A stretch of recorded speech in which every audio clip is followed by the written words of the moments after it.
एक लंबे समय से भूली हुई हवेली की धूल भरी पुरानी अटारी में चीनी मिट्टी की त्वचा और कांच जैसी आँखों वाली एक गुड़िया बैठी थी।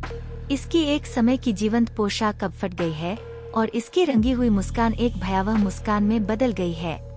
यह किला नाम की एक युवा लड़की का घर था जो कई साल पहले बिना किसी सुराग के गायब हो गई थी। किंवदंती है कि किला की आत्मा गुड़िया में निवास करती थी और उन लोगों से बदला लेना चाहती थी जिन्होंने उसके साथ अन्याय किया था। भयानक कहानियों से जिज्ञासावश किशोरों के एक समूह ने एक चांदनी रात में परित्यक्त हवेली का पता लगाने का फैसला किया। जैसे ही वे अंधेरे में गए, हवा भय से घनी हो गई और गलियारों में फुसफुसाहट गूंजने लगी।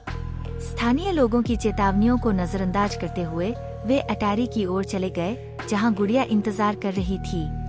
एक एक करके किशोरों को भय की ठंडी पकड़ महसूस हुई जब उन्होंने गुड़िया पर नजर डाली। उसकी नजरें उनकी आत्माओं को द्वेषपूर्ण इरादे से छेद रही थीं। लेकिन अब पीछे मुड़ने में बहुत देर हो चुकी थी, क्योंकि उनमें कुछ प्राचीन और प्रतिशोधपूर्ण बात जागृत हो गई थी।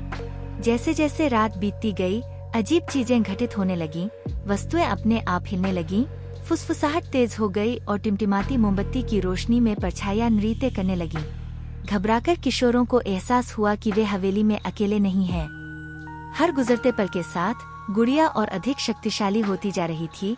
उसकी उपस्थिति दमघोंटू थी और उसके इरादे स्पष्ट थे।